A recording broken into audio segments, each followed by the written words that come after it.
I will open this meeting and immediately turn it over to our project manager, Samir.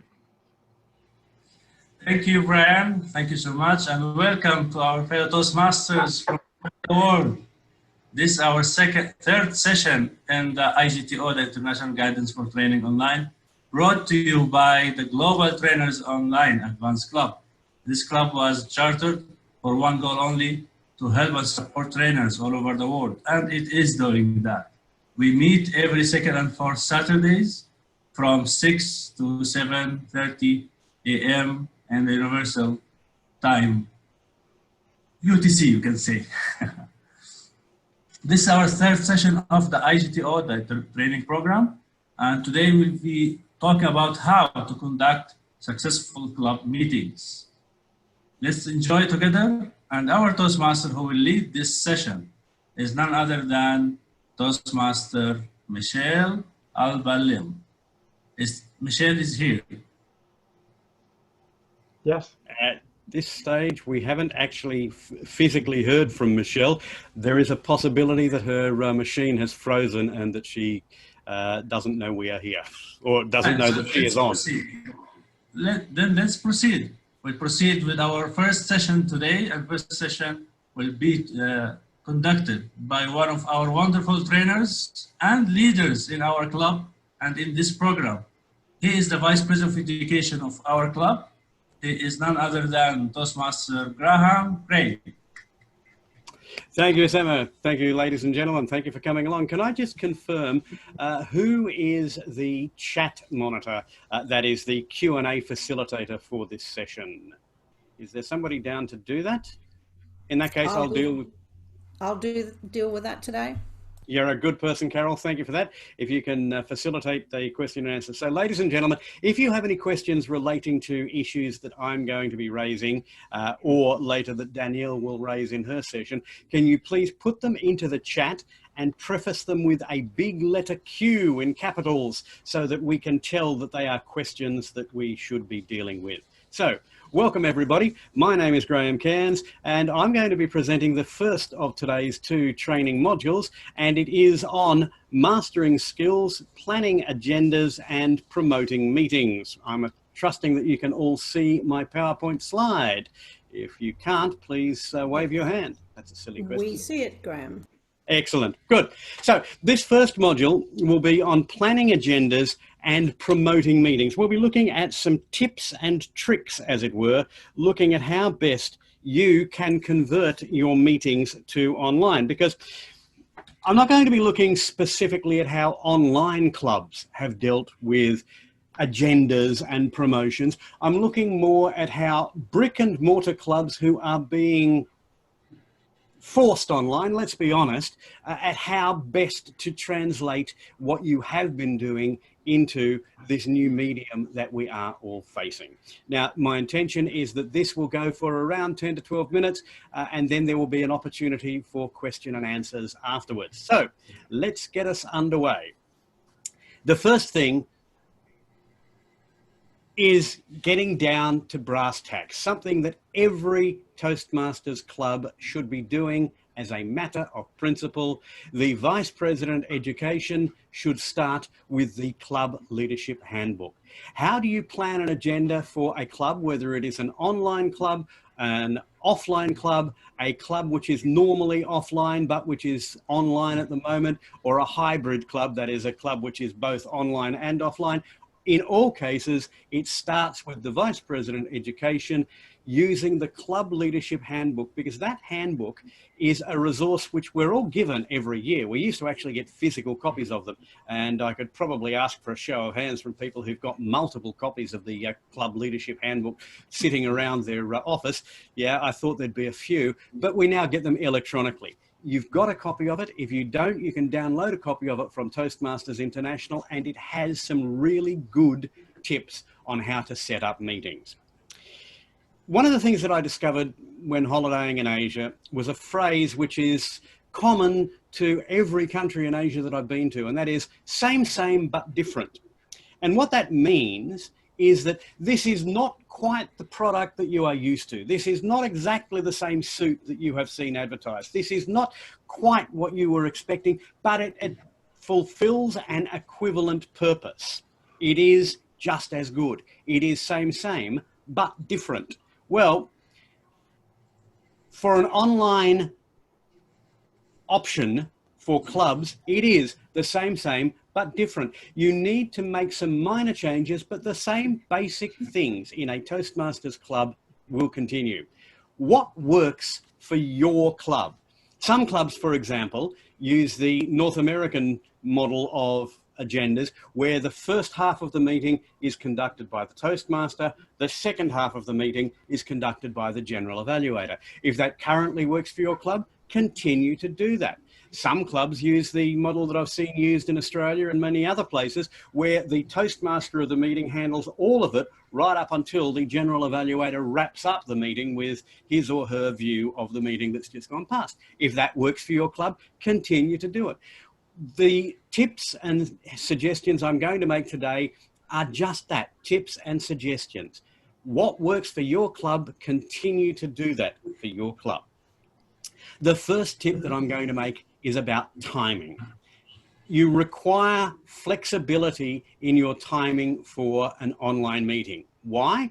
Because there will be blowouts in time that you wouldn't normally have in a face-to-face meeting. So say, for example, in a face-to-face meeting, I ask Brian to respond to a table topic. Brian will stand up, say, Mr. Table Topic, Master, ladies and gentlemen, and begin his table topic. In an online meeting, there's a pretty fair chance, particularly in the first few meetings that you run, that I will say, Brian, can you respond to this topic? And Brian will go, and I'll go, I'm sorry, Brian, you're still muted. Can you please turn your microphone on? And Brian will go, oh, I'm sorry, Mr. Tables Topics Master. Now, let me try that again. And what's just happened? You've just lost 30 seconds. And each time that 30 seconds happens in a meeting, it will add up. So be aware that you need to build flexibility into the timing of your meetings.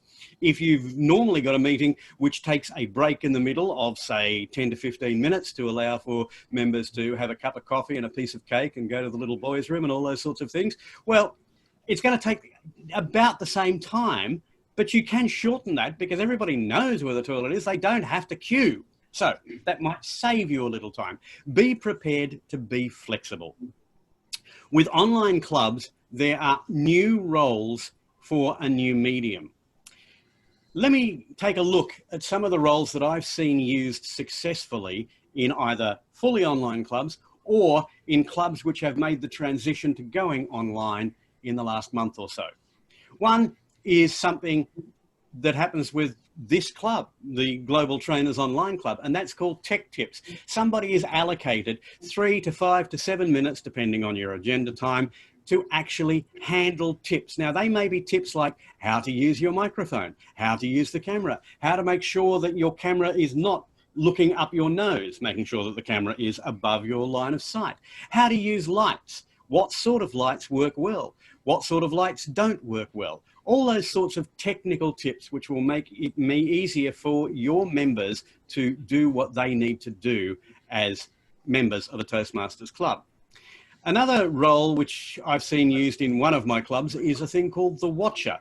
Now, we have in face-to-face clubs people who count the ums and ahs, people who jot down things that happen during the meeting and ask questions about them. Well, the Watcher role is a similar role. That is, the Watcher watches the participants and makes suggestions for ways to improve or commendations about things that are done about the physical view of the meeting. So the Watcher might say, Graham, I love the way that you put your head so that it was right in the center of the frame and that you used hand gestures that were high enough for everybody to see them. But Carol, one of the problems that you have with that particular office that you have is that because there is a light behind you, there actually isn't, Carol, but because there is a light behind you, it creates a silhouette effect and we can't see you. What I would suggest is that you get just a lamp and bounce it off the wall in front of you. That will come back and provide you with enough light. So that's another role that you might like to consider for an online club. One that is something that was created for one of my clubs, but which I've seen used really successfully online in this time of uncertainty, is celebrating success. The club that I'm talking about actually calls it the Toastmaster, but essentially 3 minutes or so at the beginning of the meeting is allocated to ask members to contribute what they have done in the last week that they think is worthy of celebrating. Now, it could be a Toastmasters celebration. It might be, I achieved my level 3 in leadership development in the last week. Or it might be, I came second in the area speech contest, which was held online on the weekend. Those are Toastmasters achievements. It might be a work achievement. My boss was really pleased with the PowerPoint presentation that I created for a Zoom meeting this week and praised me for that. And those are skills that I didn't know I had. And I'm really pleased that that happened. It could be a personal thing. My kids and I have been working diligently to make sure that we're not being whatever it is. So it's whatever the achievement is, share it with your fellow club members. So that's a new role that works really well for an online club. Something that happens all too often in Toastmasters clubs is we have longer roles which are really difficult to fill. For example, you might have a presentation that runs 20 minutes. Now, a 20-minute presentation, which is not unusual in level 5, there's about 3 or 4 different paths where that happens. That takes up 3 speeches worth of time out of a meeting. So how do you fill that in? Well, because people are not having to commute to and from online meetings, you can, with your meeting's approval, have a slightly longer than normal meeting so that you can fit in those extended roles. That can be facilitated. That's another tip that you might like to use for your clubs going online. Right now, you'll see a couple of agendas that I've just put up here. You probably won't be able to read the one on the left, that is your left, all that well, but that's a 1 hour club meeting. And it shows you that even online, you can still manage to fit an awful lot of stuff in so long as you are careful about how things are arranged. We've got the celebrating success in there. We've got the word master, the speakers. There are 2 speakers, 2 evaluators, a shortened table topic. You have to adapt for the meeting. The second slice of an agenda on the right, which you can see there, shows that I have built buffers into the agenda for that, which is an evening meeting. You'll see that, for example, the speaker, who is a 5 to 7 minute speaker, actually has 10 minutes allocated on the agenda. I'm assuming that there are going to be some delays built in there. So those are the sorts of things that you might need to look at doing as a Vice President Education as you are setting up your agendas. Now let's look at how you promote meetings. First, please use social media, but do not spam. Now, what do I mean by use social media? Whatever social media you currently use, weaponize that. So if you have a club Facebook page, make sure that you have your agenda and a promotional blurb goes onto your club Facebook page. If your members have individual Facebook pages, encourage them to promote your meetings on their pages. Now, 2 things here. 1, do not spam, and 2, I would suggest not putting the direct link to your meeting unless you have some form of security. In the case of one of my clubs, it requires a password. In the case of another of my clubs, it requires you to enter into a waiting room and somebody to physically let you into the meeting so that we don't get Zoom bombers. But use social media. It doesn't have to be Facebook. If you use LinkedIn, there are people out there right now looking for ways to improve their communication skills in an online environment. If you can set yourself up as experts in doing that, then they're going to be seeking you out. So make sure whatever social media you're currently using, you continue to use it. Promote your meetings using special themes, special events. Make the meetings worth coming along to, not only for your members, but for members of other clubs and for guests. Now, when you're talking about members of other clubs, here's a question. Should you allow members of other clubs to participate in your online meetings?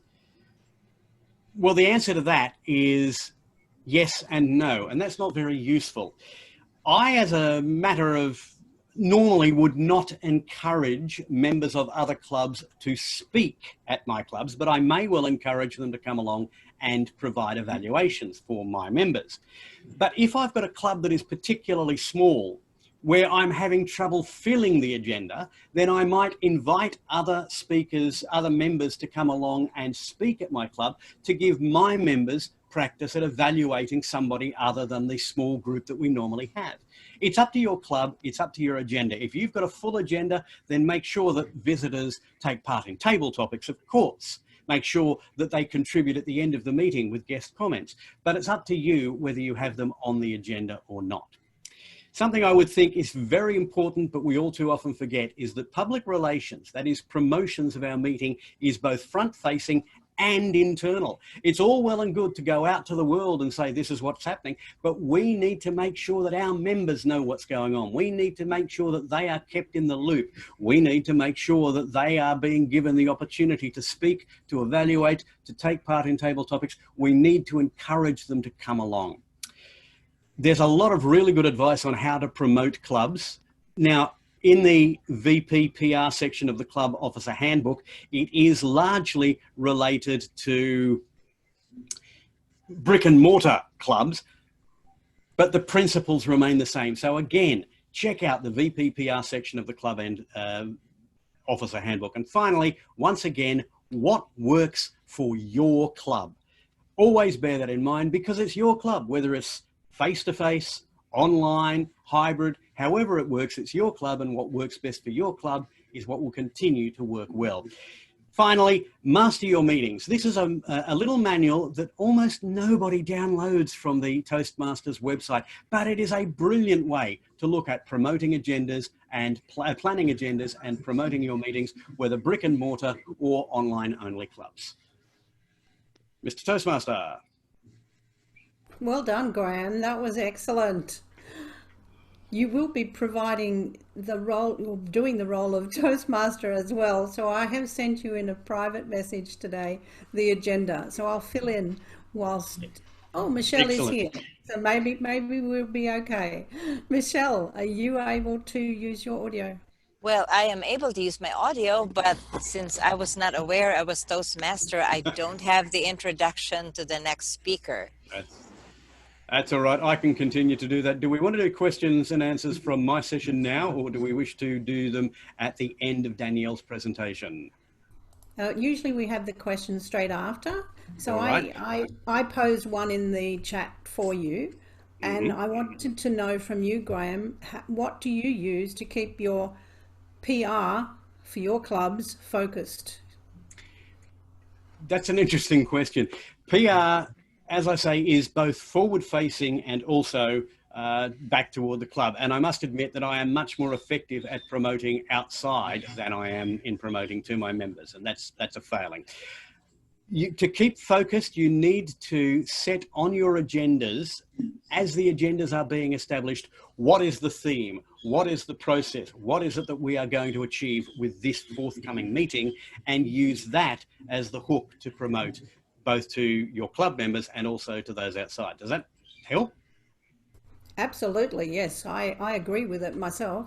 Let's see if there's any other questions. Please just unmute yourself to ask your question, or raise your hand if you're not sure. Yeah, but I would like to know how do you prevent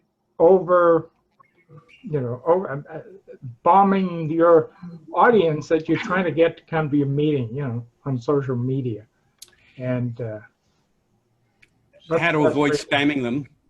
Scamming them. Yeah. Well, I would suggest with guests who come to a Toastmasters meeting, we would normally send them a message immediately after the meeting, the next day, saying, hey, we really enjoyed having you along. And then a week later, we would send them, hey, just reminding there's a great meeting on next Tuesday, and we'd love to have you along. And then perhaps an SMS on the morning of the meeting saying, quick reminder, we're meeting tonight, we'd love to see you there. That's the maximum that I would do in a brick and mortar club. In an online club, the same thing. I wouldn't post 4 or 5 or 6 promos for my club in for example, the District 69 Toastmasters members Facebook page, but I do post one for each of my clubs to let them know that it's coming on. The same in your individual districts. You can post a post into the Facebook page or whatever social media your district uses, but don't do it on a daily basis, because quite frankly, people will just get really sick of you if you do. We must be getting close to out of time for my session. So it's time now to move on, if I may, to our next. And if you have any more questions, please put them into the chat box with a big Q at the beginning of them so that we can answer them. Now, Danielle Jones-Resnick is not only an excellent Toastmaster, she wouldn't be here, we wouldn't have invited her otherwise, but she's also the, now Danielle, just let me get the title for this right. You are in fact the District 73 Public Relations Manager. It is PR Manager, isn't it? Good. Now, Danielle is here today, and we are extremely fortunate because what Danielle will be presenting today is a workshop that she's already been working on for her own district. And so we get to get the benefit of all of that. So now let's find out how we go about using Zoom effectively for, actually, Danielle, do you have slides that outline this? I'll let you introduce yourself. Ladies and gentlemen, please welcome Danielle Jones-Resnick.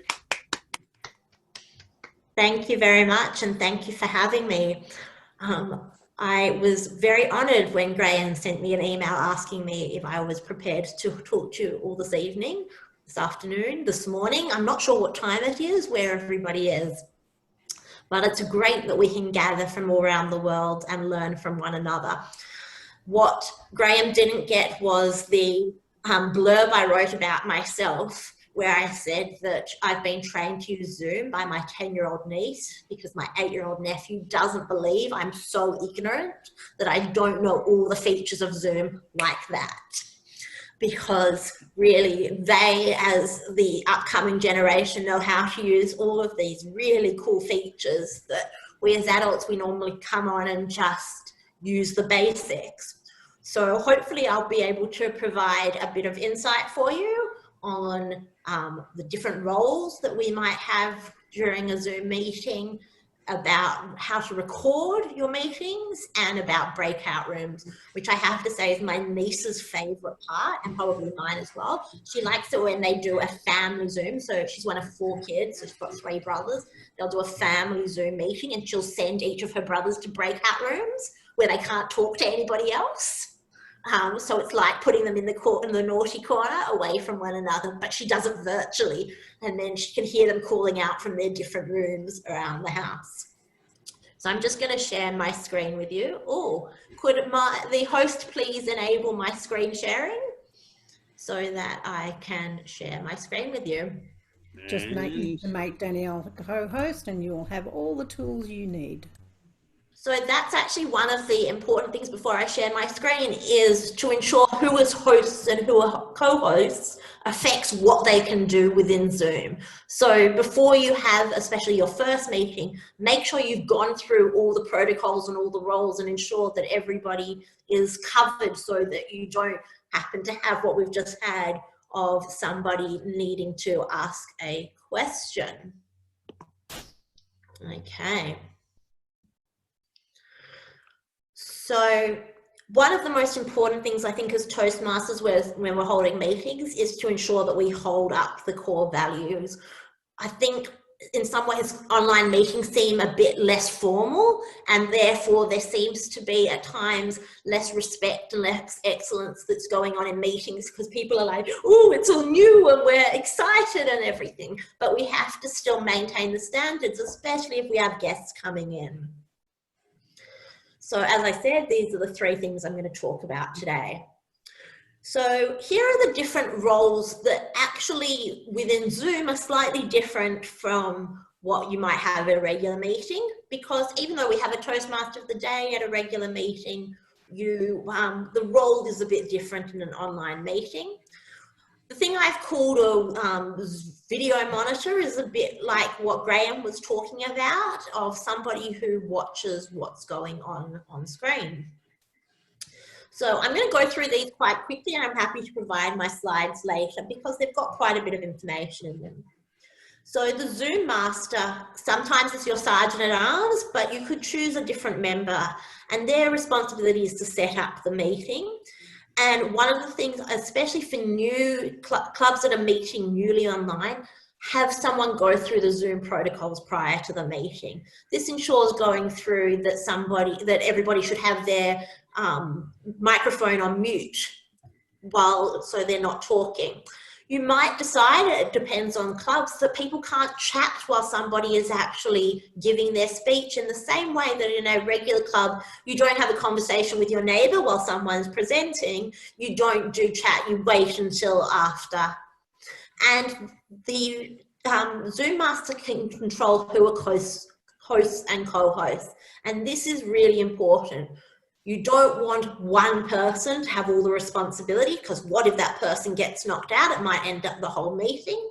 But you equally don't want to give 30 people suddenly Zoom rights to do things like mute and unmute everybody in the same way co-hosts do. Using the chat or sending emails or messages as back channels is sometimes very important. And I discovered something new today when I was finalising these slides, which is apparently when you're recording, which is part of the role of the Zoom master, you can actually choose which meeting layout you'd like to record it in. So you can choose whether you wanted active speaker or gallery view or shared screen, which means you have the possibility of watching it the way you want to watch it in person, but then recording it in a different way. Toastmaster of the day. Relabel yourself as Toastmaster of the day, so if someone has a question, they can reach out to you. Ensure you know your agenda. Once again, you might choose it to be the Toastmaster of the day to run through the protocols. And I saw the other day really brilliantly where someone used about a third of their screen to have the agenda, when it's not a really big agenda, as their background for their presentation, so that you could tell what was upcoming. Chat monitor. Ensure you're reading the chat so that it doesn't distract the speaker. Recommend people using C for comments and Q for questions in order to distinguish what type of message they are. And as I mentioned before, encouraging members to wait until breaks between speakers like we do in our regular meetings. One thing it's really important to do as the Zoom master and the chat monitor in particular is to know your audience. The other day I was at a meeting and we had someone using a screen reader because they were blind, and they were the general evaluator for the day. Every time chat came up, somebody typed something in chat, it overrode what they were listening to from the main session. So they kept missing bits of speeches and bits of evaluation, because of the chat being read out by their screen reader. So your options are either to suggest they turn the chat feature off, which actually then discourages them and they lose some of the impact that they get from being part of the meeting, or for you as the chat monitor to advise people to use the chat sparingly. The timer, very important. Make sure speakers pin the timer within Zoom so you can see them at all times. And Toastmasters has created background timers that you can use. The speaker, make eye contact with the camera, not your screen. If you can see the image in my slides, what you'll see is I've stuck a picture behind where my camera is. So I'm looking at my friends, not at the screen, because that's where the best eye contact is. And finally, the video monitor, and their job is to sort of give advice so that next time we can do better in the same way a regular evaluator does. Look at people that have good or bad lighting, good or bad backgrounds, clothing, and eye contact. So that's all the different roles we have in our meetings. But then we have the question of how to record meetings. So there are a number of different ways that we can manage this. The first is if you are the organizer of the meeting, you can go online to zoom.us And under settings, you have information about recording your meetings. One of the things, especially with contests coming up, people need to ensure and practice that they know about recording, whether they're doing it to the cloud or to their devices, so that we have recordings properly of our speakers. I had the honor of being the Zoom master at a contest a few weeks ago, and because we wanted to save them individually, each speaker, I had to ensure that I had pressed record and then stop and made sure I still got the introduction for the person. So a lot of Zoom things are get your neighbor or your friend or your family and play around with some of these things. Do not record meetings when you're half in pajamas and you've got bed hair like I do, but you can see within the circle on this image that that's where, if you are the host or co-host, where the record button comes at the bottom. When you record onto your computer, it will create a file when the message ends. You can also record the chat. And for example, in mine, it goes to Documents Zoom, and you can see I've got a division contest, I've got a family one, I'm called Auntie D. I've got leadership forums, I've got Zoom for lectures and chats, etc., that are all saved there. You can also record to the cloud, and that will record back to and have access from whoever is the Zoom master. And you can then share these links. So as I recorded the international speakers' speeches the other day, I was then able to download them, convert them, and email them off to them. So within 10 minutes of having given their speech, they had them to look back on so that they could rehearse for the district contests, which are coming up shortly. So that's all about recordings. Before you record anyone, make sure you get permission from everybody, and advise people, if they don't want their faces to be on screen, to turn their videos off. They can still hear and listen to the meeting, but it's really important that we get permission from people. It's one thing if you're personally going to keep the video, but especially if you're going to publish anything, be it on Toastmasters or on the club's YouTube page or anything, just ensure that you've got full permission. So that is all about recording. Breakout rooms is probably, as I've said, my favorite thing within Zoom. Not for the same reason as my 10-year-old niece who likes sending her brothers off on their own, but really because it provides so much access to us as Toastmasters. We don't have to all be in big groups to have discussions. And so here are some bits of information and ways of creating breakout rooms. First thing, which I didn't know until about 7 weeks ago when, duh, says my 10-year-old niece, don't you know you need to set it up in Zoom before you actually create the Zoom meeting?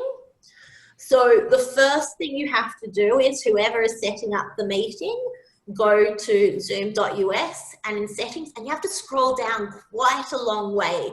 It's under in meetings basic, I think. Yep.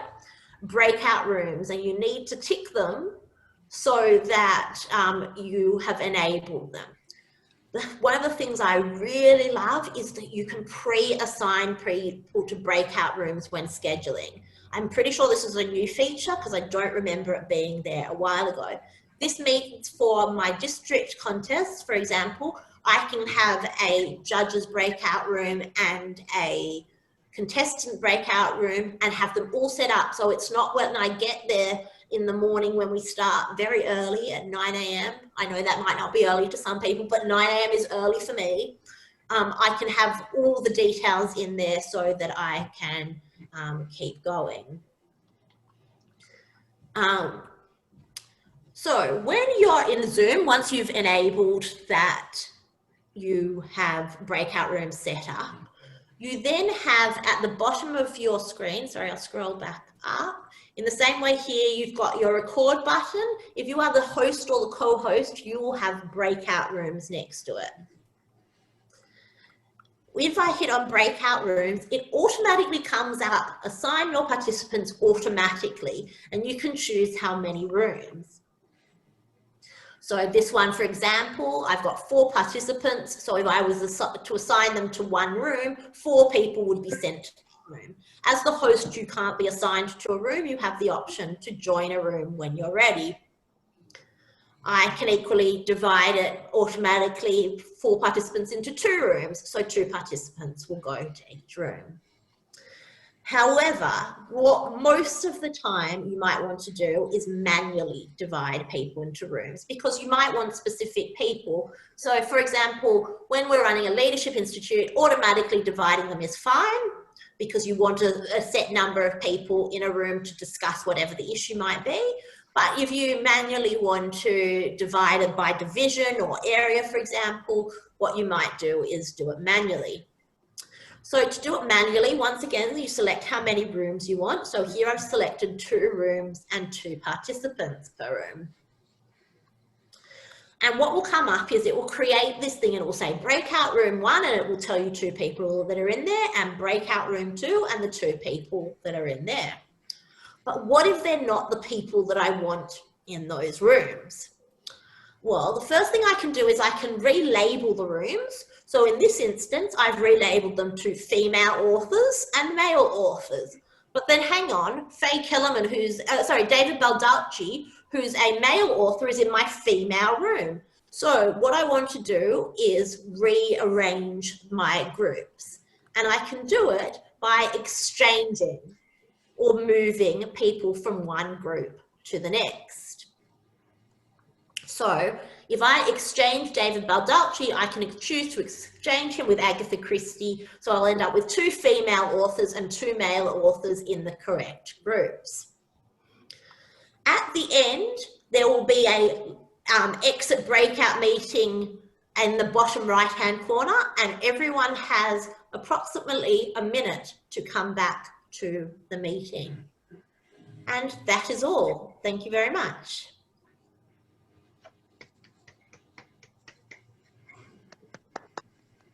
Thank you very much, Danielle. All right, are there any questions, Madam Q&A Facilitator? Carol. There certainly are, Mr.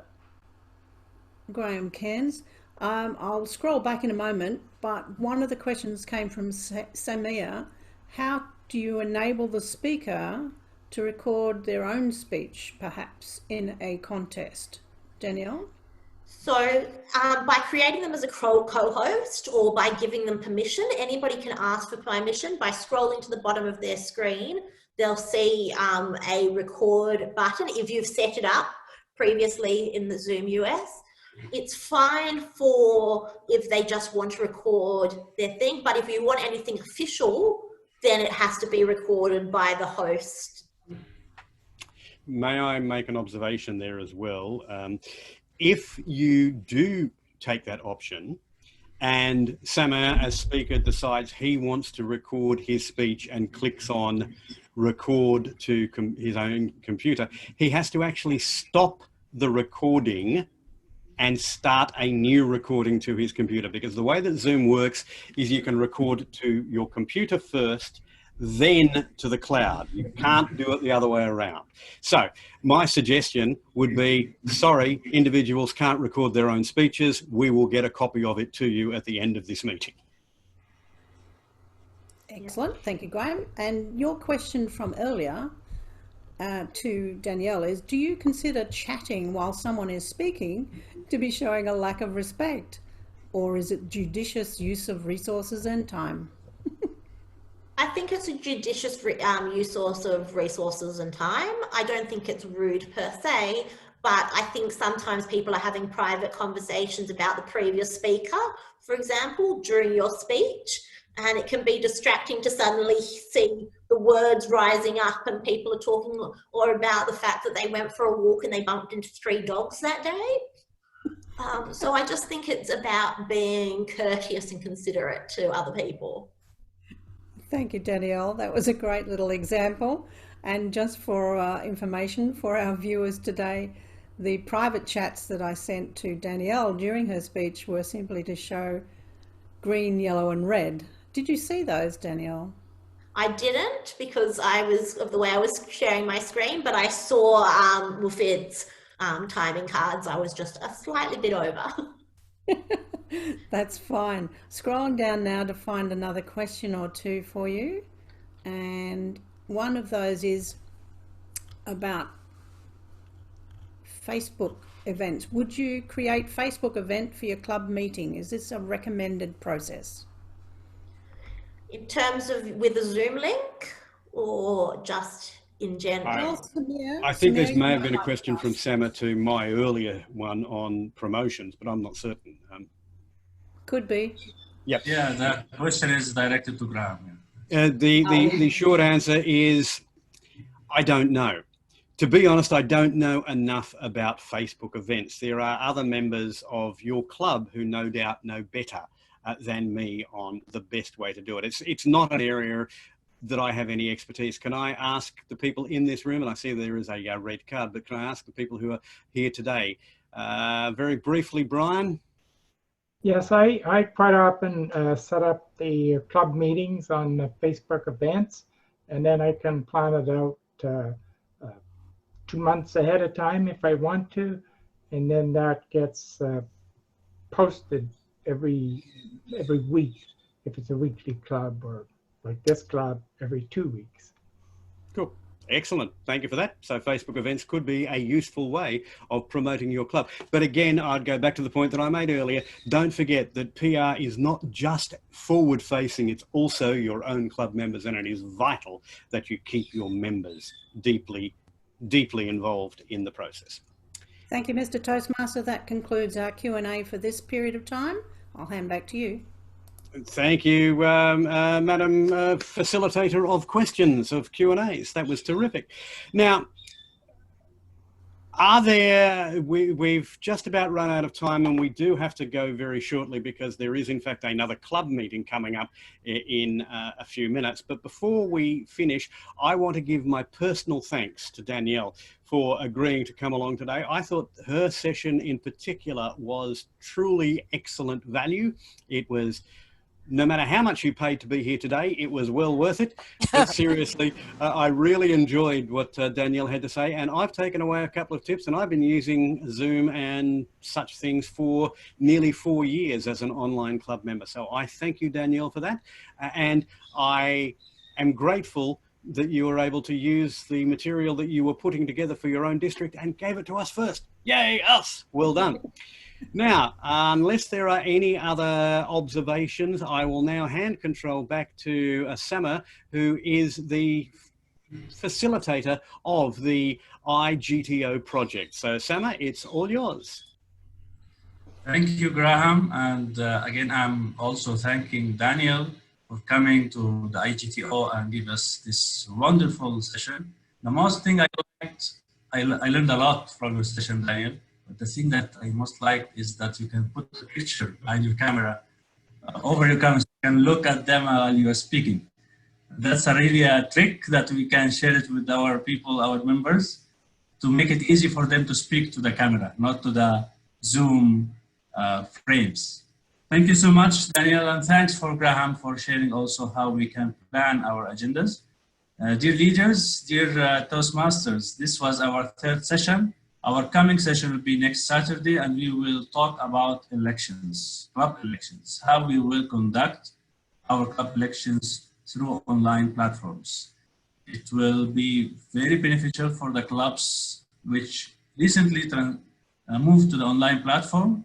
It will help them in conducting the club elections in May in a very successful way.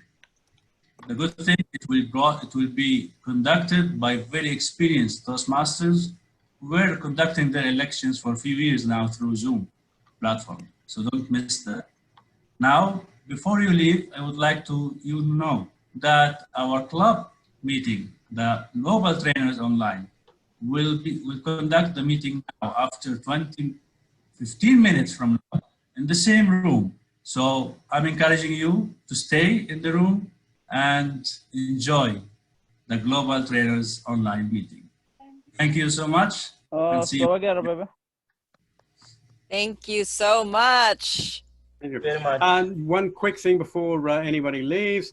If you were going to leave, if you would like to record a copy of the chat to see any of the notes that were made in there, then, and this is something that you are probably aware, but in case you're not, in the chat box on the right-hand side, there will be, right next to the word file, there will be 3 dots. If you click those 3 dots, you can save chat, and that will save the chat to your computer so that all of the notes are kept there for you. I would like